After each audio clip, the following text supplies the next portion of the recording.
Hey kids, howdy, and welcome to Conscious Embodiment, Astrology, and Dreams with Dr. Michael Lennox. I am here with Zoe. It is October 7th, second week in October. We are a little bit far away from the new moon eclipse. It's kind of a slim week, but oh my God, the energies are pretty amplified. Breaking the fourth wall here, I can see that Zoe is smiling when I say that. Well, I actually, I had a couple friends tell me they've been quite tired from this eclipse.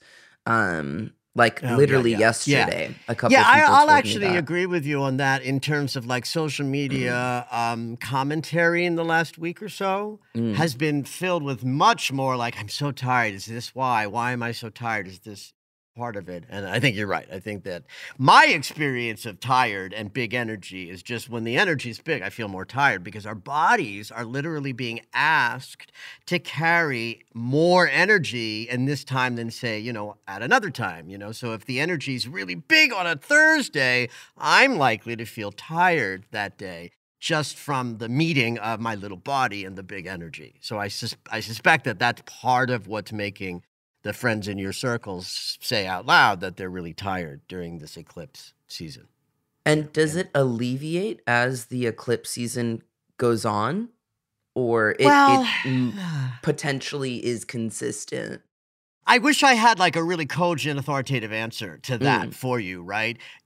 There's a principle in all of astrology or the physics of any moving bodies that says once an angle is amplified and hits at its peak, it begins to wane. And that new moon was the last eclipse. And so in some ways we're in a waning, but we're still building towards a full moon next week inside of a lunar cycle kicked off by an eclipse, right? So that makes this full moon that's coming not as amplified as if it were an eclipse itself, but more than the average full moon because the whole lunar cycle started with the imprint of the sun and moon in an eclipse. So it's the whole cycle is going to have some of that energy built into it. Before I dive into the question, just some plugs. The Mars retrograde webinar is available. We did it. The recording is still available. And I'm going to talk about it again because this is really the first week that any of the triple transits of Mars's process is going to hit us. So it's the 7th of October. The shadow began 2 days ago on the 5th. And on Friday of this week, we got Mars square Chiron, which I'll talk about in a few minutes. But if you want some energetic support and to figure out all of the ways in which Mars is moving over the next 6 months, go to michaellennox.com. There's a banner right in the middle of the page and get your seat. And I'll also talk about my upcoming class, Anxious Attachment, Healing Your Anxious Attachments, my first new process class in years. So I'm very excited about that. That's we're selling seats right now and people are joining. I think it's going to be a pretty popular class and it starts in 2 weeks on Saturday. So again, michaellennox.com for more information. This is so interesting. Because you've never done this class. And I feel like this is something that a lot more people are aware of these days. So it's like I would say 10 years ago, no one knew their attachment style. And now it's very prevalent. Right. So people understand it. Yeah. So are you teaching people what it means? Are you teaching how to cope with it in relationships? Yes, great question. What exactly are you doing? I'm so glad you're asking because this is distinct from the title. Might think, oh, you're going to learn all about attachment theory. Yeah. So I call the class Healing Your Anxious Attachment because all of us have attachment. That's just part of being a human being. And again, you're right. Everybody knows about attachment styles. And I would say that relationship and attachment makes people anxious as a rule, right? So outside of labeling one style anxious, right? Aren't relationships anxiety producing in general? Absolutely. So I'm saying that we have anxious attachment whether your style is anxious, avoidant, secure, or disorganized. So I'm not teaching about the different styles. I'm going to talk about attachment in general and the anxieties of attachment. And yes, we'll talk about the difference between anxious and avoidant and disorganized. But the thrust of the class is I have anxious attachment. I'm no longer suffering the way I did when I was younger. If I take a survey that will be part of this class, I survey out as secure attachment with a subheading of avoidant. I love that. That's because I live very, self-contained and hermit-like. So I don't have the active anxious attachment that I had when I was younger, but it's still in my body.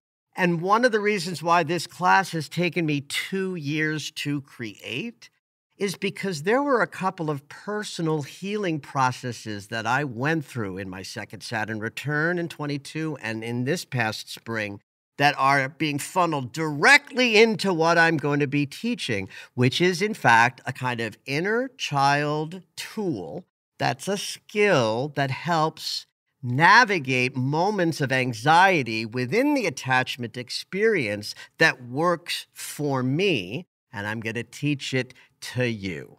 So I'm really excited for the class, and I think it's going to be a big one. So check that out if any of this sounds interesting to you.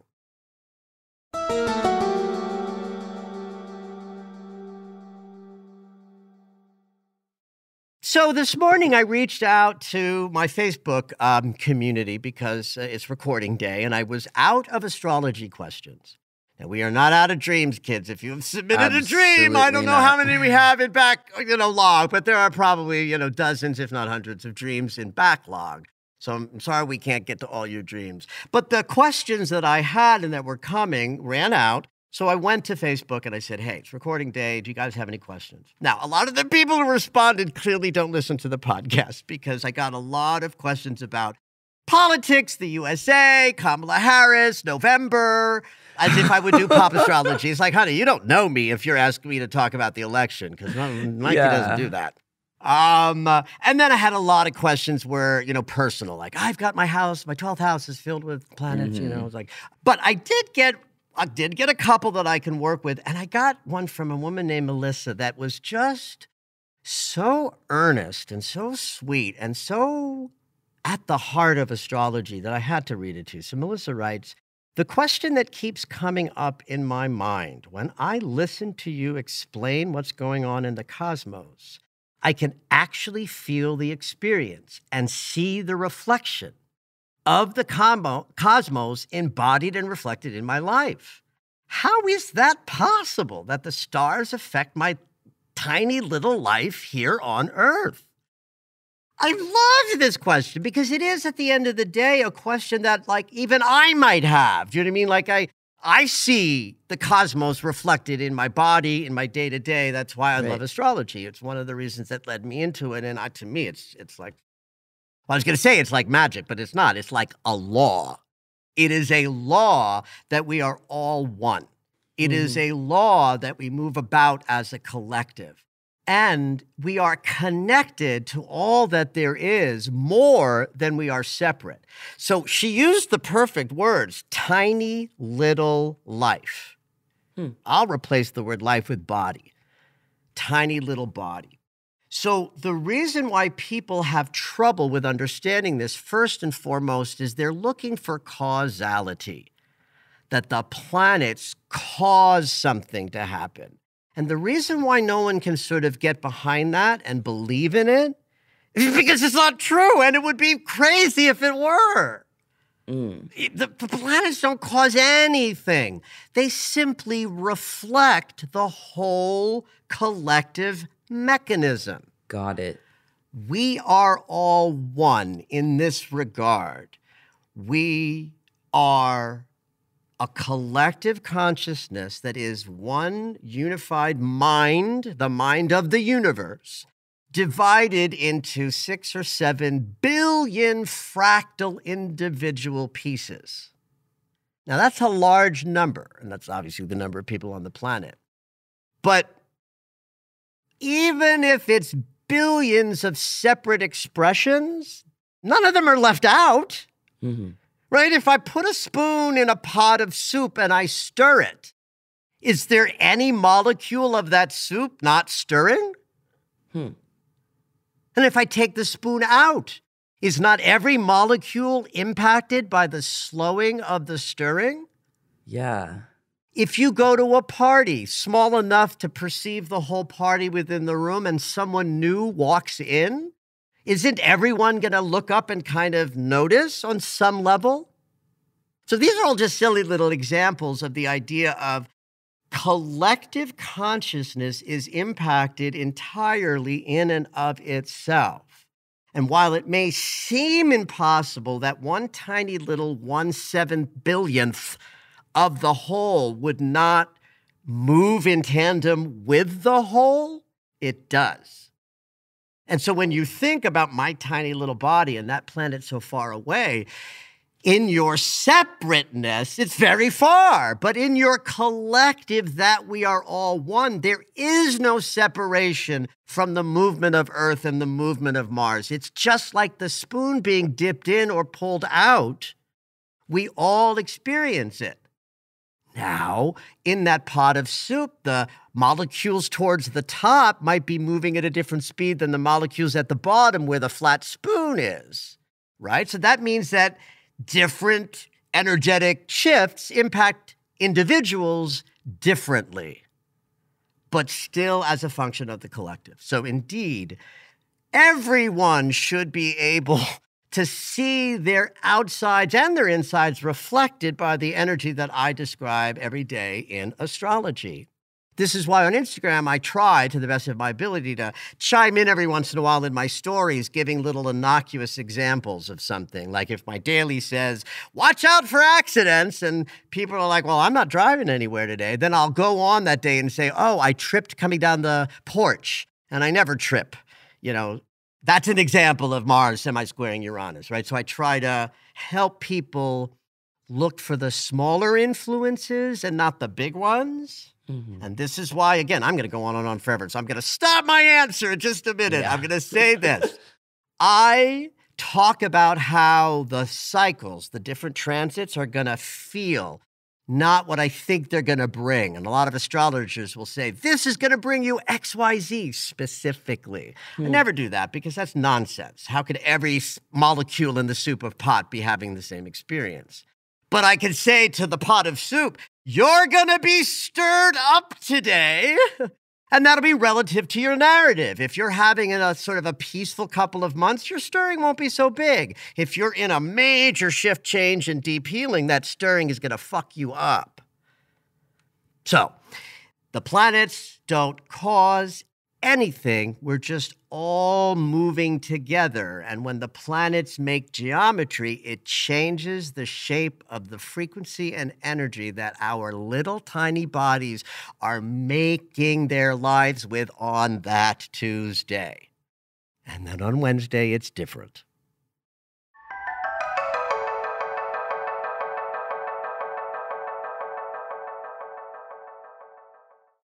We're about 5 days into the lunar cycle. So we got Sun in Libra, Mercury in Libra. We still are under the influence of the grand water trine between Venus, not happy in intense Scorpio, Mars, not happy in debilitating Cancer, and Saturn in Pisces, where lessons are coming at us through unconscious means. In fact, that trine that started last week that we talked about is peaking tomorrow, and then it'll start to wane. So if you've been feeling some extra feels over the last, week or so, you will probably have some relief by the time we get to like Wednesday, Thursday of this week.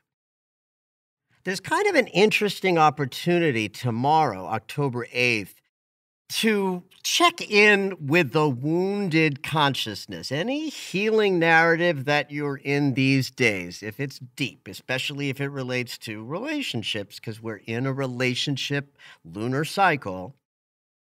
Tuesday's your day to sort of examine or talk about it. Mercury's going to oppose Chiron, which sort of forces our mind to be engaged with the wound. Whether we're engaged with the healing that we're having or we're engaged with just discovering the wounded spaces, Mercury in opposition with Chiron means we're talking about it on some level.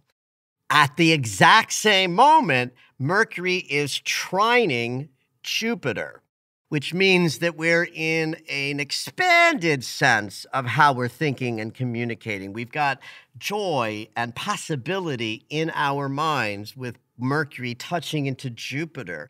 And in a triangle, there's much less likely to be that shadow of over-the-topness. I would say that Mercury in Libra keeps us sort of, politic and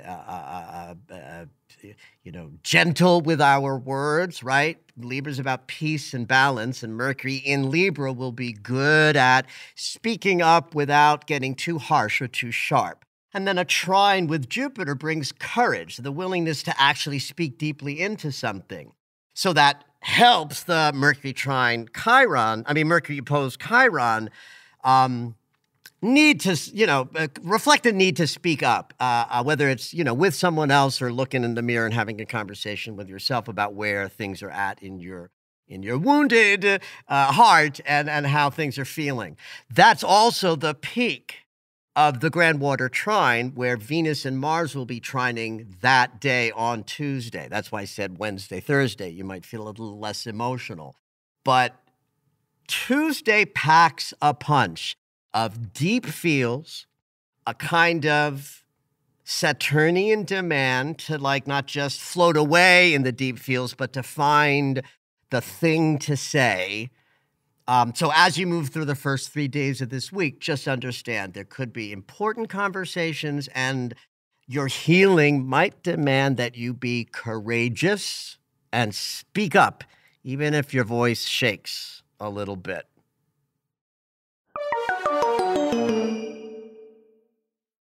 Now, this has not been an easy year, for sures.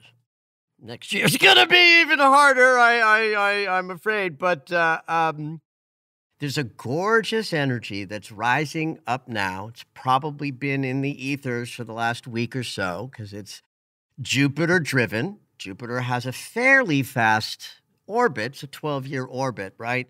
So his influence is only a couple of weeks long. But there's something happening with Jupiter coming into a sextile with Chiron that peaks this Friday. And because of the way that they are moving, this same sextile between Jupiter and Chiron hits again in early November. So it means the first part of October and the first part of November has the planet of expansion and joy and more and good with a capital G as our birthright, is in productive geometry with Chiron, the part of us that might say, I don't deserve good things. Chiron's, connected to the childhood wound. So I'm thinking about, all of the times fathers have said, this is why we can't have nice things. So Jupiter promises us expansion and the possibility to manifest anything we might desire. Not like Saturn. Saturn and Chiron, they're in the same camp, right? Saturn is about the karmic lessons we have to learn. And there are certainly lessons we have to learn about, giving and receiving love that would make us, better at that. But the Chiron sensibility is that we are held back because of wounds that we have. Wounds of undeserving, wounds of inadequacy, wounds of I'm not good enough. I would say in a vacuum, this transit eradicates the idea that there's any undeserving or any wound in the way of our expansion. And a sextile implies that we can work well with this energy. Now, it doesn't happen in a vacuum, right? We're all moving through, the pot of soup that we're being stirred up into. And some molecules in that soup are in a deep healing that's been painful this year. And for you, if that's your story, I think you're doing some healing work this fall, but it's supported well by this sextile. And if that's not your story, if you're not in a particular suffering moment, we're still all human beings who get touched by our wounds, and this is certainly a wound-free period. But if it hits this Friday, it means it's been building for the last week or so, and then because of this protracted movement, we will feel the influence of this through mid-November.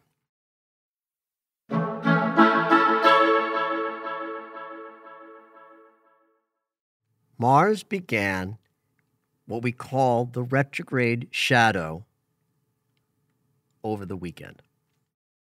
So Mars at 17 degrees of Cancer is going to be moving through the rest of Cancer and into the first degrees of Leo between now and early December. December 6th, I think, is the day Mars turns around. That means this entire period, essentially October and November, will have occurrences and actions you take and projects you're focusing on and things with your body in terms of health and your sexuality, how you relate to anger. All of the Mars consciousness is going to take us through some, twists and turns in the road over these 2 months by virtue of what we call the triple transits, the transits that Mars is going to make 3 times as a part of his retrograde. The benefit of this and of paying attention is that all the bumpy transits and the positive transit that Mars makes between now and early December, those are the same energies he's going to hit when he's moving backwards in December and into next year. So if you get tripped up on something in the next 2 months, you got to make note of that and understand what was being expressed because it's likely to return in the portion when he's backwards. And then, of course, we wrap it up in the third part that happens in the spring. So there are a number of these triple transits that color the whole cycle. I'm just going to mention 2 of them, one that's happening this week and another one that just sort of gives me the point I want to make.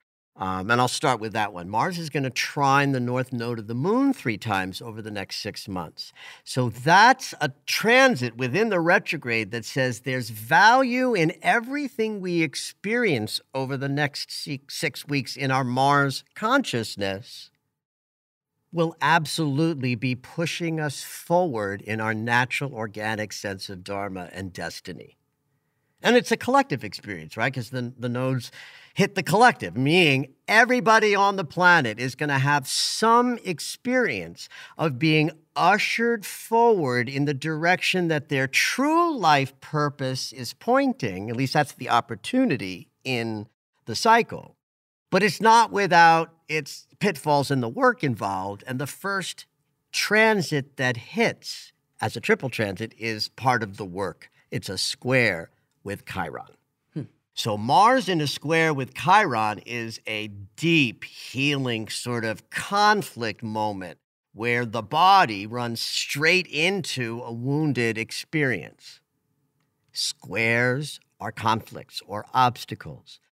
Wonderful sort of, symbolic way of looking at squares is that they're stepping stones. I want to get from this side of the creek to the other. And creek, when I'm saying creek, I mean it's a big creek, like a rushing creek, for the sake of the image, right?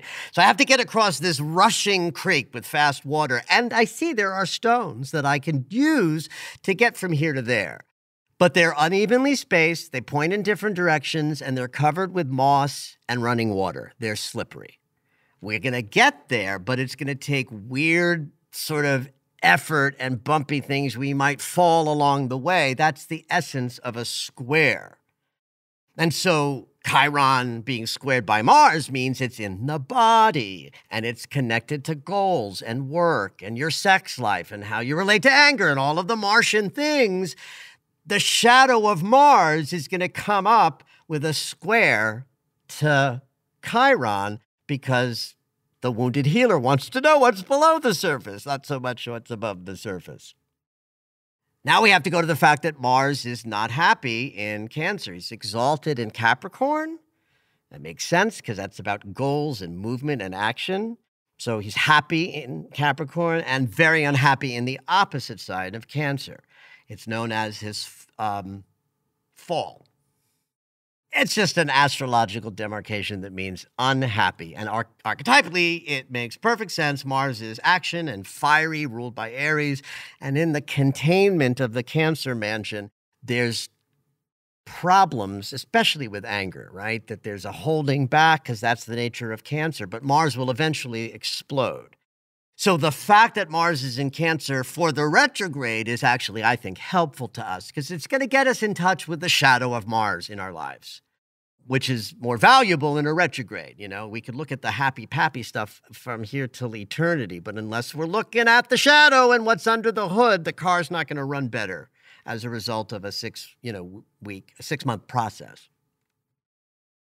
So just so you know, this transit's going to hit, 2 more times, once in early February on the 3rd and once in the end of March on the 26th. So again, spread out over the next 6 months are going to be moments of conflict and obstacle in your healing journey. And I just love the fact that we're starting a process that begins with the hard stuff.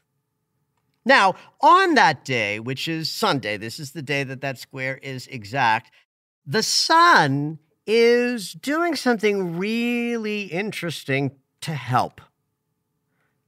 So you got Mars squaring Chiron, which is challenging and difficult and maybe even emotionally scary. But the sun is going to be opposing Chiron and trining Jupiter on the exact same day. Now, that's fantastic for conscious awareness, the sun, harmonizing with everything that's beautiful and expansive and hopeful, Jupiter. So that's like that day when we're having challenges with maybe wound and where we want to go in a physical way, our awareness has hope and possibility right there at the ready, the same day. Beautiful. And the opposition from the sun to Chiron allows us to be really clear on a conscious level the wounds that we're working with. So I love that even though the first hit that Mars is bringing us through is going to knock some of you on your ass if you're in a deeper healing sort of journey.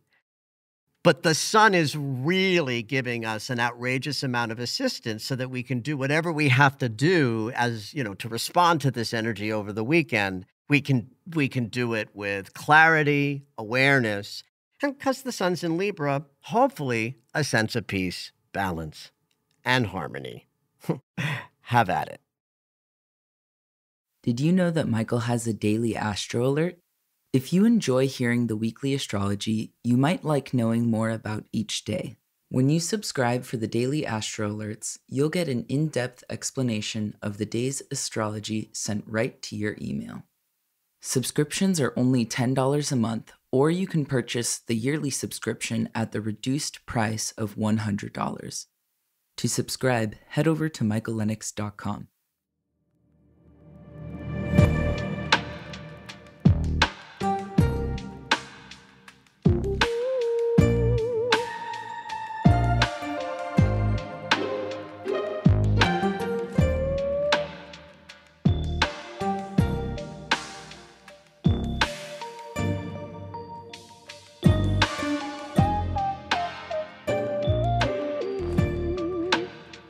All right, it's dream segment time. Every week, Dr. Michael will interpret dreams that are sent in via email or take a live caller. If you would like your dream interpreted on the podcast, you can go ahead and email us at dreams@michaellennox.com. Hopefully your dream will make it onto the show.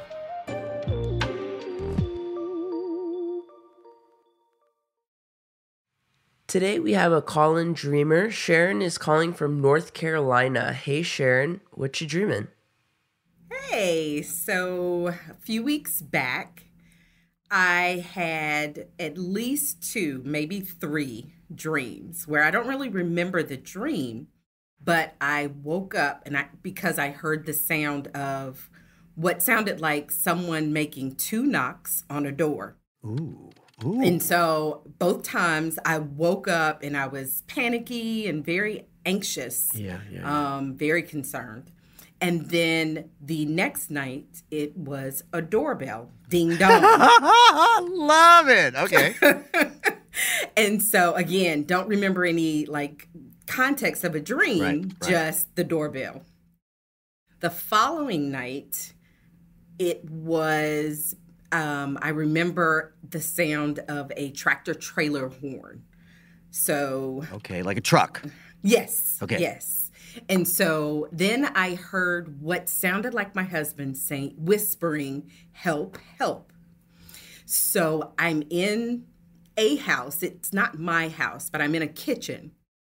And I run out the door and I see him up on a hill painting a white shed, or painting a shed white.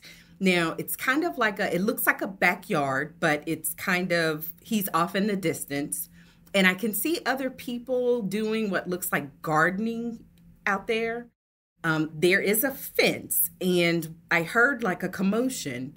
And when I look over to my right, I see my son face down in the grass. And I immediately think that he's been hit by this truck, Right. and blown over the fence. So I run to him, and when I get to him, he's face up, and I put my hand on his chest, and he wakes up like startled and surprised that I'm there. And that's what wakes me up. And I'm, again, very anxious when I wake up. Yes. Okay. Then there's more. Oh, my God. I thought we were done. Keep going, baby. I am fascinated. I'm loving this, where we're going. Keep going, baby. Fourth dream. The last one I remember, I am outside, and all of a sudden I hear a roar of a lioness. And all of a sudden she charges at me and she pounces, and her face is right in my face, and she's growling.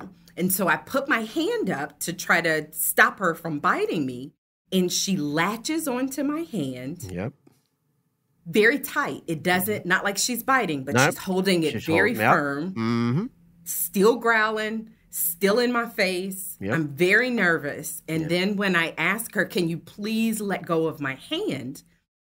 There's like, she gets on this white coat, and this white coat starts, it's like an iridescent color. It starts glowing, kind of a white, pearly color. And she continues to growl, and then I wake up, and I'm again scared. Oh! Juicy. Yeah, no, honey, this is rich. First of all, I want to start with the end in this regard. Okay. This whole series of dreams is your power knocking on your door, right? Okay. We start with the door knock, and that's not enough, so there's another knock, right? And then that's not enough, so the doorbell rings. That's sort of an amplification of a knock, right? And then we get into the place where the information is being delivered, and then we'll go to your son and that whole piece too. But where we end up, the last one, is the one that means the most to me, because you're being injected with medicine. In fact, I would say the hand, her mouth on your hand is as if to say, we are one. I am you. I am in you. We're always a little frightened in medicine dreams when they first come up. I very rarely hear a dream of like, I met the bear and we went off to have a trip. It's usually like, there was a bear and I ran because it was a fucking bear. Right? Exactly. So that you were nervous and anxious with the lion tells me it's medicine, right? That doesn't tell me it's a bad thing. That actually confirms to me that it's medicine, including the fact that, like, when you said, please let go of my hand, to me, the linchpin that was magic wasn't the specific request, let go of my hand. It was you interacting with the lion.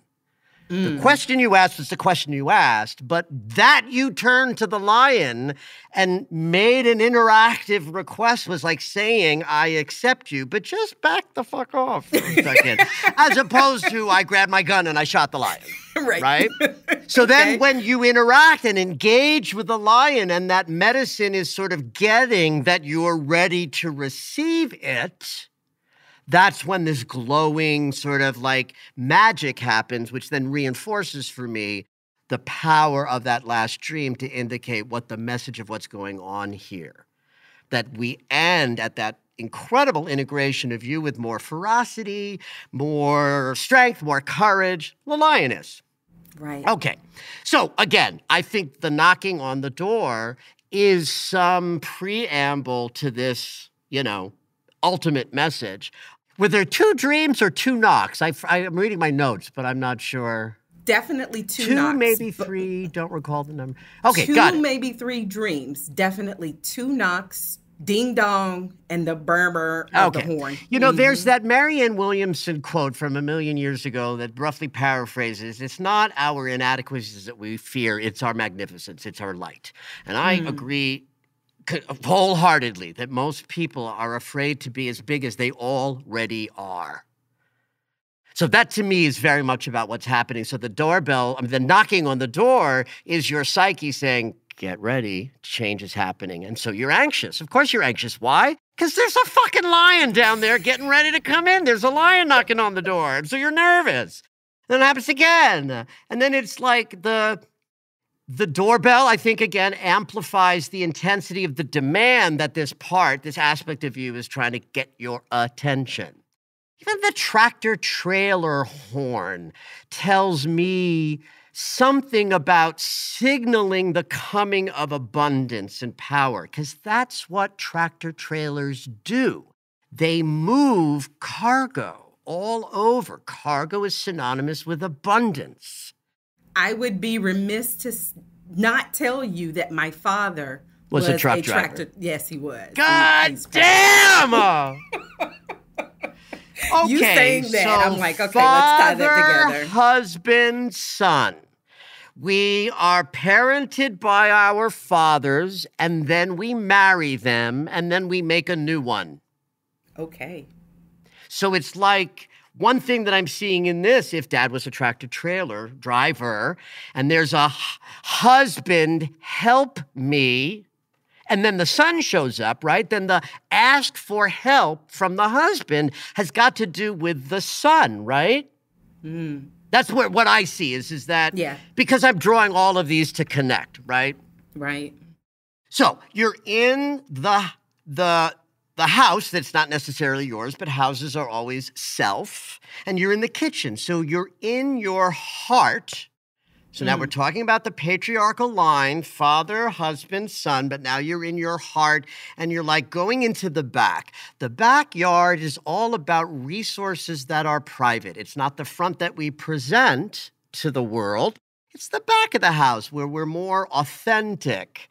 And gardening is happening there. Storage shed is also a sign of abundance. I have so much overflow. I need to store it outside, and it's not some shitty storage. I'm painting it white. I'm giving it a high vibration through your husband energy. The commotion is at the fence. Fences are boundaries. Fences are separation moments. So somewhere in this contained sense of self and you in your heart and in the backyard with gardening and abundance, there's this conflict of your son, lying down. And of course, he's not dead. You touch his chest. What's right below the chest inside the body? But the heart. And so after you connect then with your loving gesture to your son, touching his heart, waking up his heart, that's when you find your lioness power. And by the way, lionesses and lion cubs, family dynamic, the lioness is a very ferocious mother archetype. Well, how's your son doing in life? Are we worried? We are not. He is figuring it out and making his own journey. So he's not one that I'm worried about, except that he's in his 20s and trying to figure out life, Got it. Well, I'm glad for that, right? Yes, but I still think the dreams are about... Listen, they don't even have to be about your son to have the lion medicine be what the dream is asking you to embody. Okay. Right? You can be a fierce lioness in your world as mother, but also as partner, also as purveyor of all you do elsewhere, right? Okay. So the knocking on the door is the lion, and I don't know, the son journey in the dream to me is just more colors and layers of your heart and your ferocity that wakes that lioness up as mother, but it's also your medicine, not just about him. Now, if he was in trouble, I would be doubling down on that, right? We'd be, as a psychologist, I'd be talking about that. But since we know that he's making his own way, the worst stress would be the world is falling apart. And you've brought this person into this world falling apart, and who wouldn't be worried? Like, I think that I would not want to be 24, and secondly to that, I wouldn't want to be the parent of a 24-year-old. And outside of that is I'm happy to be a single 61-year-old man at the end of his journey in the world that we have going on here. Yeah. Oh, this was juicy, honey. Oh, thank you. Yeah, at this point, when it happened, I was just like, all right, I'm going to have to phone a friend on this. Right. And so let me ask, does this contextualization help you hold the dream with a greater sense of grace? It does. You know, you have your internal things that you're working on. And that message really resonates. And lots of abundance everywhere in this dream. Love that. Definitely love that. All right, sweetheart. Thank you so much. No, thank you for everything. Thank you for listening to Conscious Embodiment, Astrology and Dreams with Dr. Michael Lennox. You can find us on Apple Music, the iHeartRadio app, and anywhere you find your favorite shows. Head on over to michaellennox.com for information on astrology readings, the daily Astro Alert subscription, upcoming classes, and to join the mailing list.